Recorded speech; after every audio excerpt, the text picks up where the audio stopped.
السلام علیکم ناظرین، میرے YouTube channel Shelley Urdu stories میں خوش آمدید۔ آج میں آپ کو ایک لڑکی کی سچی بیتی سنانے جا رہی ہوں جس کی زندگی آزمائشوں میں گزری۔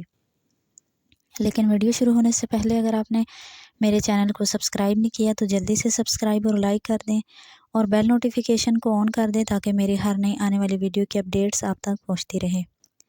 میں دنیا میں ان بدقسمت لڑکیوں میں سے تھی جس کے والدین بچپن میں ہی وفات پا گئے تھے اور میں اپنی ممانی کے رحم و کرم پر تھی۔ ماموں بھی کچھ خاص مہربان نہ تھے، لیکن کبھی کبھی خیال کر لیتے تھے، لیکن اپنی بیٹیوں سے زیادہ محبت کرتے تھے۔ ماموں کی زندگی زیادہ نہ تھی، اس لیے وہ اپنے رب سے جا ملے۔ ماموں تو چلے گئے لیکن میری زندگی اجیرن بن گئی تھی۔ جو تھوڑا بہت ممانی کو ماموں کا ڈر تھا وہ بھی نہ رہا تھا۔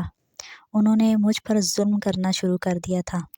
گھر کی ملازمہ کو نکال کر مجھے ملازم رکھ لیا تھا۔ میری عمر اس وقت 18 سال کی تھی۔ ممانی کا بڑا بیٹا علی تھا، وہ مجھ پر فدا ہو گیا تھا اور ممانی کو یہ بات برداشت نہیں ہو رہی تھی کیونکہ ان کو مجھ سے نفرت تھی اور وہ اپنے بیٹے کے لیے کوئی اونچے خاندان کی لڑکی پسند کرنا چاہ رہی تھی۔ میرے پاس تو کچھ نہیں تھا، نہ اونچا خاندان، نہ ماں باپ۔ میں تو خود ان کے رحم و کرم پر تھی۔ اس لیے ممانی نے پڑوس میں رشتے کروانے والی کو میرا رشتہ کروانے کے لیے کہہ دیا۔ مجھ میں ایک واحد خوبی تھی کہ خدا نے مجھے حسن بہت دے رکھا تھا۔ میں انتہائی حسین لڑکی تھی، اتنی حسین کہ جب آئینے میں خود کو دیکھتی تو حیران ہو جاتی تھی، کیا واقعی یہ میں ہوں؟ یہ میرا چہرہ ہے؟ لیکن میرا حسن غداری اور کچن کی نظر ہو گیا تھا۔ ممانی کے بیٹے نے جب مجھ سے شادی کا اظہار ممانی سے کیا تو میں ڈر گئی تھی کیونکہ میں دعا کرتی تھی کہ جلدی میری شادی ہو جائے تو میں اس عذاب سے نکلوں۔ میں ہرگز ممانی کے بیٹے سے شادی نہیں کرنا چاہتی تھی کیونکہ ممانی کے بیٹے سے شادی کرنے کا مطلب تھا کہ ایک بار پھر سے جہنم میں زندگی گزارنا، جو میں بالکل بھی نہیں کرنا چاہتی تھی۔ میں اس گھر کو ہمیشہ کے لیے چھوڑ کر جانا چاہتی تھی۔ اس دوران میرا ایک رشتہ آ گیا۔ ممانی نے فوراً ہاں کر دی۔ چٹ منگنی پر بیاہ ہو گیا۔ ان لوگوں نے جہیز کے نام پر 1 روپیہ بھی نہ لیا تھا۔ میرے کپڑے تک ان لوگوں نے لیے تھے۔ میں تو بہت خوش تھی کہ مجھے اچھا سسرال مل رہا تھا جن کی کوئی ڈیمانڈ نہیں تھی، لیکن میری شادی کی پہلی رات ہی میری ساری خوشیاں ہوا ہو گئیں۔ جب مجھے پتہ چلا کہ میرے شوہر کے بارے میں مجھے جب علم ہوا، میں دلہن کے روپ میں سجی سوری بیٹھی تھی اور اپنے شوہر وحید کا انتظار کر رہی تھی۔ وحید اندر آئے، میرا چہرہ جھکا ہوا تھا۔ وہ میرے قریب آ کر بیٹھ گئے، لیکن مجھے نہ جانے کیوں کسی انہونی کا احساس ہوا۔ انہوں نے مجھے کہا، آپ دیکھنے میں کیسی ہیں؟ تو میں نے حیرت سے ان کی طرف دیکھا اور کہا، گھونگھٹ اٹھا کر دیکھ لیں۔ وہ زور سے کہکہ لگانے لگے اور میری طرف دیکھ بھی نہیں رہے تھے۔ میں نے کہا، کیا وجہ ہے؟ آپ مجھے دیکھ نہیں رہے؟ کیا آپ اس شادی سے خوش نہیں ہیں یا کسی اور کو پسند کرتے ہیں؟ میری کوشش یہ تھی کہ وہ ایک بار میرا چہرہ تو دیکھ لیں۔ وہ یقیناً اس لڑکی کو بھول جائیں گے جس سے وہ محبت کرتے تھے کیونکہ میں تھی ہی اتنی خوبصورت۔ مگر وہ ڈریسنگ ٹیبل کی طرف دیکھ رہے تھے، میری طرف نظر اٹھا کر دیکھنا گوارا نہ کیا۔ میں تو یہ سوچ کر آئی تھی کہ اپنے شوہر اور اپنے سسرال کی اتنی خدمت کروں گی کہ مجھے واپس ممانی کے پاس جانا ہی نہ پڑے۔ کیا یہ تمہیں کسی نے نہیں بتایا؟ میں دیکھ نہیں سکتا۔ میں سمجھی وہ مذاق کر رہے ہیں۔ میں نے حیرت سے ان کو دیکھنے لگی۔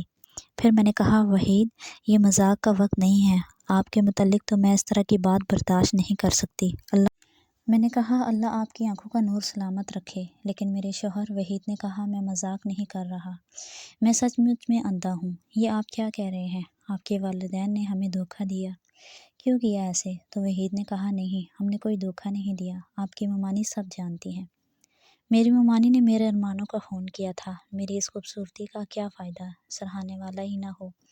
میں دوبارہ وحید سے نہ بولی اور کپڑے بدل کر سو گئی۔ نیند کب آنی تھی، سسک سسک کر رونے لگی اور میں نے وحید کو کہا، میں کسی صورت بھی آپ کو قبول نہیں کروں گی۔ میں نے صبح ہوتے ہی ساس سے بات کی تو انہوں نے میرے آگے ہاتھ جوڑ دیے، کہا، بیٹی، تم میرے بیٹے کو اپنا لو اور اس میں میرا ساتھ دو، سب ٹھیک ہو جائے گا۔ میں مجبور ہو گئی، جاتی تو کہاں جاتی، یہی تو ٹھکانہ تھا میرا۔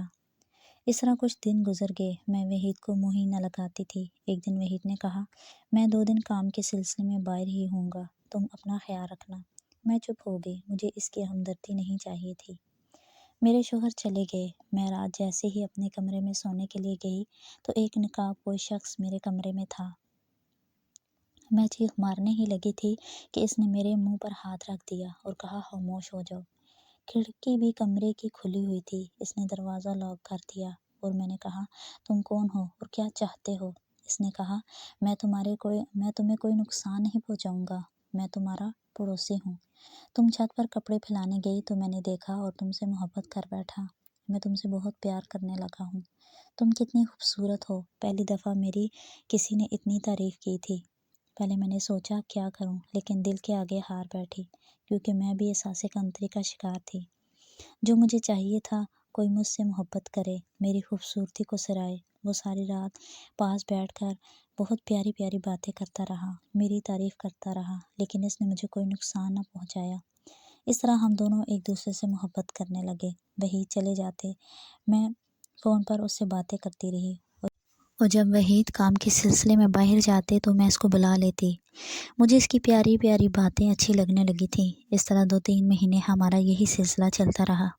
ایک دن میرے شوہر نے مجھے کہا نبیلہ، میں آج تک تم سے دل کی بات نہیں کہی، جو بوجھ ساری زندگی میرے دل میں تھا، کیا آج میں تم سے شیئر کر سکتا ہوں؟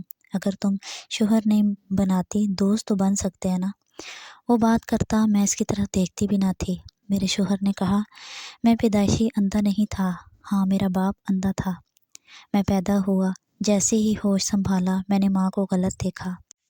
میری ماں میرے باپ کے اندھا ہونے کا فائدہ اٹھانے لگی۔ میری ماں کا ایک کزن تھا، وہ روز میری ماں کے پاس آتا تھا۔ میرے باپ کو میری ماں پوچھتی تک نہ تھی۔ کزن آتا تو اچھے اچھے کھانے بناتی اور اس سے ہنس ہنس کر باتیں کرتی تھی۔ پھر ایک دن اچانک میرا باپ فوت ہو گیا۔ میری ماں نے تو شکر کیا اور کزن دن بدن آنے لگا۔ مجھے اپنی ماں سے نفرت ہونے لگی تھی۔ میں خود ہی انجان بنا رہا کہ میں اپنی ماں کو نظروں میں گرانا نہیں چاہتا تھا۔ ہاں، خود کو رو رو کر نقصان پہنچانے لگا تھا اور میری بینائی چلی گئی۔ وحید بولتے رہے اور میں پریشان ہو گئی کہ یہ تو میری کہانی ہے، میں بھی تو ایسی ہوں۔ یہ مجھ سے کیا ہو گیا ہے، میں ایسا کیوں کرنے لگ گئی؟ میں بھی تو وحید کی بینائی کا فائدہ اٹھا رہی تھی۔ اور پھر کہا نبیلہ تم بہت خوبصورت ہو، سب سے خوبصورت۔ میرے شوہر نے کہا میں تمہیں پہلے دن سے ہی دیکھ سکتا تھا کیا؟ میں اٹھ کھڑی ہوئی اور حیران رہ گئی۔ وحید کیا آپ دیکھ سکتے ہیں؟ مجھے اپنا آپ چھوٹا لگنے لگا تھا۔ میں تو بے غم ہو کر اس شخص سے ملتی رہی۔ میں نے کہا کیا مذاق ہے یہ تو؟ وحید نے کہا نبیلہ بیٹھ جاؤ، تم بہت اچھی اور خوبصورت لڑکی ہو۔ میں پیدائشی اندھا نہیں تھا، کیسے ہوا وہ میں نے بتا دیا۔ شادی ہونے سے پہلے میں اپنا علاج کرواتا رہا، لیکن بتایا کسی کو نہیں۔ میں ٹھیک ہو گیا، پھر بھی کسی کو پتہ نہ لگنے دیا، لیکن مجھے عورت پر اعتبار نہ رہا تھا اور یہ سب تمہیں آزمانے کے لیے کیا۔ میں نے کہا میں تو آپ کی آزمائش پر پورا نہیں اتری۔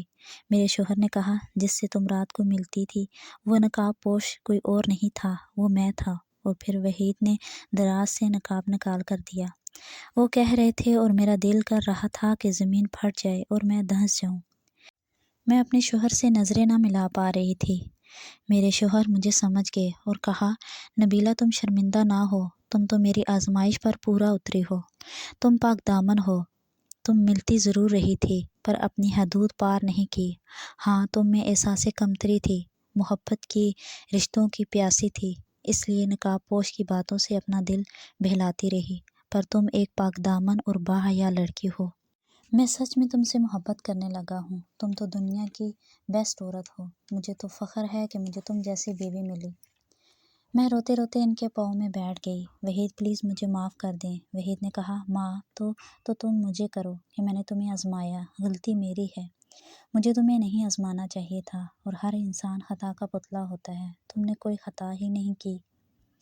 چلو اب ساری باتوں کو بھول جائیں ہم دونوں اور ایک نئی زندگی کا آغاز کریں۔